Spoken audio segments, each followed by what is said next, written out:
goes. Good afternoon, 6-4 Owl parents. Mr. Hagedorn here with our weekly update. Those of you that came out for a celebration today, thank you. We all had a good time. I think the kids enjoyed it.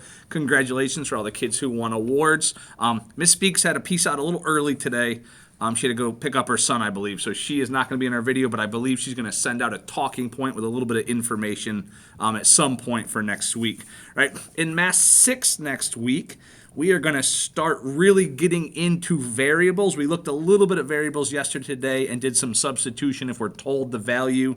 Next week, we're going to look at how we can kind of treat variables like numbers, and we can multiply them, we can add them, how we can simplify some expressions with variables. So we're going to be digging into variables a lot next week. Math 6 Plus, we had a study guide today. A lot of those students are going to have that study guide to finish up this weekend. Our quiz is Monday. And then after that, we're going to start our next 7th grade unit, which is going to be very similar to the one we're working on. We're going to be talking about proportional relationships, still writing equations, but we're going to be doing all of that with some percentages thrown in. So that's what we'll be working on next week. Have a great week, and we will see you on Monday.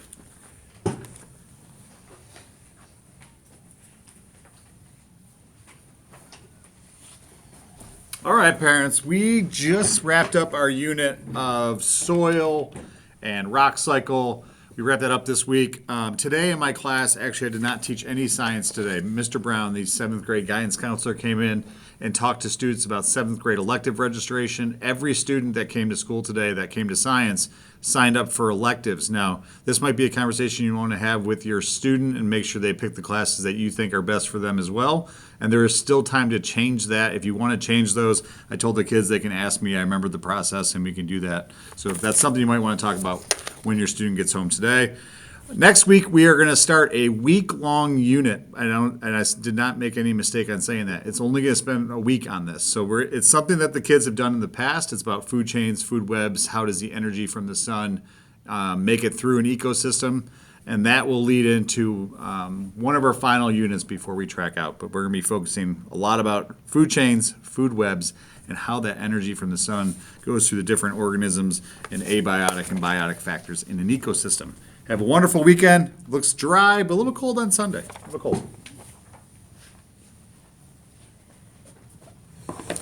All right. Let's talk a little bit about social studies because we're kind of in the middle of the transition from politics into our unit on economics. So officially we ended our unit on politics, and today was the last day students had time in class to work on their politics end of unit check quiz. Now, it says it's due today on Canvas, and it'll say it's late next week, but I did not close it, so it won't lock or be you can still do it next week. And so a lot of students were worried that they didn't have time to get it finished. And so there's that grace week next week that they can work on it. So you might want to just check in and see how your student's doing on that. A lot of students have turned it in, and I'm going to start grading it over the next couple of days and get your results back to you. But again, remember, it does not lock until March 16th, which is next Sunday. And so they've got a little bit of a grace week to work on that if they need to. Now, as we transition away from politics, we're going to transition into our unit on economics, which starts with some basic economics, the kind of simple stuff that we all kind of have learned, like supply and demand, different resources, natural resources. We're going to talk a little bit about some economic systems like communism versus market economy, a little bit of that. And then we're going to talk about how trade kind of worked and the economics worked in the ancient world. So we'll be talking about Mesopotamia. We'll be talking about the Silk Road and the movement of goods from one side of the world to the other. We're going to talk a little bit about some of the ancient trade routes, maybe a little bit about the West Africa and the Indian Ocean trades. Those kinds of things are what we're going to be talking about in our unit on economics. So if you have any questions or any concerns, please let us know. Remember, Ms. Sparks is going to hopefully send you a note, but if you need to know something about language arts, let her know. Thank you very much for coming today. Those of you who did, we'll do that again at the end of the year, and it'll be another big fun party. So thanks very much. Have a great week.